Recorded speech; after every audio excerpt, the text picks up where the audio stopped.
check out our new sponsor, the Health Blaze. All the information is in the description. Use the promo code above.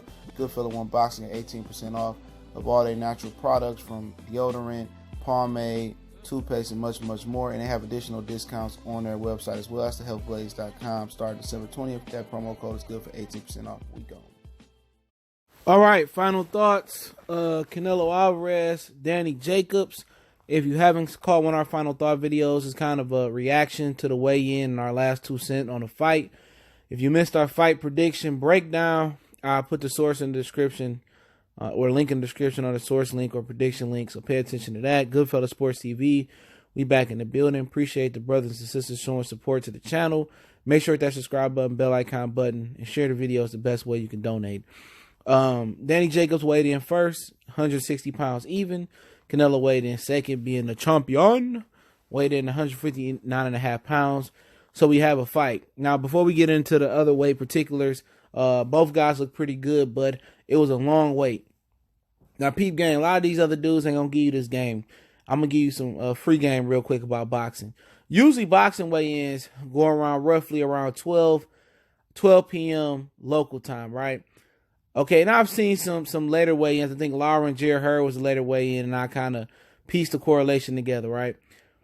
It seems like Canelo Alvarez made Danny Jacobs wait 3 additional hours at 6 o'clock to weigh in, so he couldn't eat and hydrate any higher because it's word that Eddie Hearn is willing to pay the penalty for Danny Jacobs if he misses the same day weigh-in.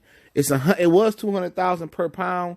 It went down to $100,000 per pound. So basically, for people who don't understand, the same day weigh-in is something that used to be in boxing. Everybody used to weigh in at one point in time the day of the fight. They felt it was unsafe for fighters to do that, so they weigh in the day before the fight. Now the IBF put a same day weigh-in in for their belt. They changed the rule for Canelo, saying if it's a unification bout, they waive the same day weigh-in. And Jacobs had a hand in it too.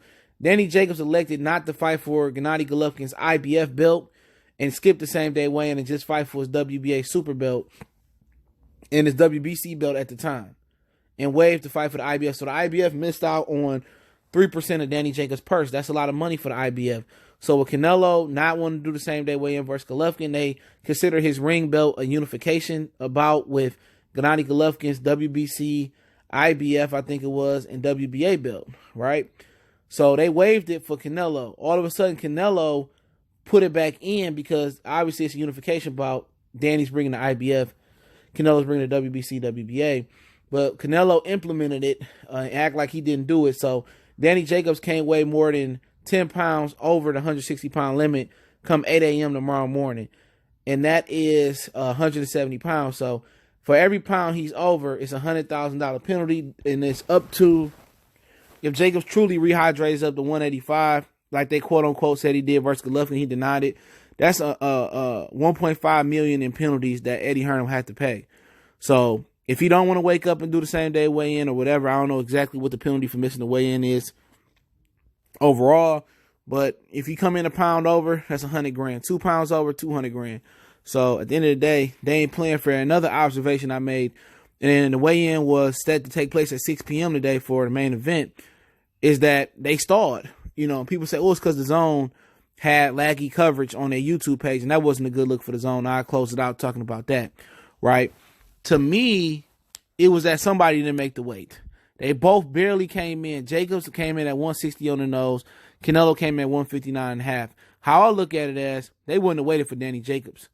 You know, he the B-side of promotion. They not doing no black people no favor, especially versus Canelo in Nevada with the Nevada State Athletic Commission. It seems like they stalled the weigh-in for somebody to make weight. I'm going to go ahead and assume it was Canelo Alvarez. It seemed that Canelo may not have made weight, so they let him go burn some extra calories somewhere else. Maybe he was in the dressing room doing jogging in place, doing some jump ropes, some sit-ups. Somebody didn't make weight. And I'm assuming because they're not going to hold shit up for Danny Jacobs. I'm assuming that Canelo Alvarez had trouble making weight because after Danny Jacobs came out, there was like a 2 to 4 or 5 minute delay on Canelo coming out. So I'm assuming Canelo had problems making weight. Remember, he coming down from super middleweight, coming to make middleweight. And, you know, at the end of the day, if he did, and if they held the whole weigh-in up for 30 minutes for Canelo to make weight, they're not going to do that for Danny Jacobs. So Canelo had problems making weight. I'm gonna go ahead and just say it. In my opinion, that's why they held up the weigh-in. And Canelo did some weak stuff and pushed the weigh-in back to 6 p.m. Eastern Standard Time, 3 p.m. Pacific Time, when it should have been at it should have been at 12 Pacific Time, and Danny Jacobs would have had plenty enough time to rehydrate. So that tells me that he don't believe Danny Jacobs is gonna come in under 170.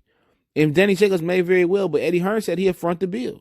So he don't have to come in at 170. He can come in whatever he feel comfortable with, because Eddie Hearn gonna pay the bill. He know how important it is. Now, physically, both guys look pretty good. Canelo look ripped. You've seen the abs and all that other stuff.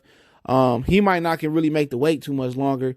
And that happens when you suppress your body. It's like when you suppress your appetite all day and then you overeat over your calories. You can't do that. You got to eat in the proper portion to keep your body satisfied all day. You can't just eat at once because you're going to overeat and, put too many calories on.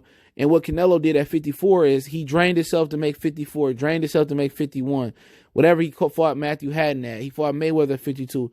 He fought at 55. Canelo was built to be a middleweight long time ago. So now his body is maturing. Now it's blowing up and it wants to fight closer to its ideal weight. But, physically, both guys, look solid. Canelo, he had the abs and, neither one of them look really drained. To me, it's hard to tell. But tomorrow they'll do the same day weigh in. Now, about the fight particulars, obviously Danny Jacobs got a couple inches of height. Well, also they got into a shoving match. Let me talk about that. Canelo head-butted Danny Jacobs like he did Golovkin and then pushed his head on Danny Jacobs. Jacobs wasn't going for it. They had a little scuffle. Wasn't none going to come over, and Canelo, and then Jacobs started talking shit to the interviewers, saying that he going to beat this mother effer up. So, you know what I'm saying? So he's talked this stuff, and at the end of the day, they should have been selling controversy from the beginning, right? And they haven't been selling controversy from the beginning. And this little bit of controversy ain't going to get nobody hyped. The weigh-in didn't have a big fight energy, and the fight hasn't had big fight energy. But like I said, getting some particulars, Jacobs got a height, reach advantage, but I think Canelo has been a hotter fighter. Jacobs looked bad his last 3 fights. Jacobs is a clubbing, looping fighter. Don't got the greatest footwork, not as mentally as strong. If you hit him, he get hurt. He'd get on his bicycle. So he got the clear athletic advantage with foot speed, hand speed, and a better athlete, bigger, stronger, and faster. But Canelo is a better fighter, and he crisper with his combinations, and he's a master counterpuncher. So I can see him beating Danny to the body, hitting him with that sneaky left hook to the head and to the body, sneaking that uppercut in there on Danny Jacobs. And with Danny Jacobs, you know what I'm saying, he got to keep everything short and crisp. He got to, don't lose focus, keep his hands up. And I think he's going to try to box from the outside. If I was him, I'd come in and press Canelo from the beginning and go for broke, keep my hands up and press him, hit him to the body, to the head. But I think he's going to box, stick behind the jab, use his length, and then try to mix in aggression and try to hurt Canelo. And he got the power to hurt Canelo. He got the power to knock him out. And I believe Canelo got the power. I don't think Canelo a huge puncher, but with Danny Jacobs' chin, I think Canelo got the counter punching ability and the power to put Danny Jacobs down. Sergio Mora did it, but like I said before, I just think Canelo Alvarez style at this point, and Danny Jacobs, the way he trending, I think his career is trending down. I don't think Jacobs in his prime, especially after the cancer thing. I think Canelo is going to win this fight legitimately. I think it's going to be his first universal legit fight, win victory over Danny Jacobs, but it could get close. Canelo's never blew out top opposition, Cotto, Trout, Mayweather, even Gennady Golovkin. He's never had a clear victory. It's always been an asterisk on his victory with judges, clenbuterol, all types of stuff. And he's a cheater, and people talking about pound for pound. So that's like Big Baby Miller being the face of boxing. Do people want a cheater being the face of boxing? No. But also, and I got Canelo winning by unanimous decision. So my prediction link is in the description on the prediction link. And the zone was lagging. They called it the lag zone, LAZN, because the whole YouTube channel was lagging. So that's a way to try to get people over to your platform to pay $10, $20 or get the free first month with the Boxing Voice as well. You go over there and click their link in their videos, get the free first month. We're lagging. They lagged the whole way in. They couldn't even finish the weigh in. So how you going to be a tech company and lag on the weigh-in? So they drove customers away today with that. The whole YouTube late weigh-in lagged, and somebody else, KL Artist Sports, had to carry it, and whoever else was there. It don't seem to be too much new or black media there as well. But hey, Appreciate it. Check out the prediction video in the description. Don't forget to check out our sponsor, The Health Blaze, at thehealthblaze.com. Promo code Goodfella1Boxing. Get you 18% off the 100% all natural products from lotion, soaps, foot soaks, bath bombs, deodorant, toothpaste, hair pomade, much, much more.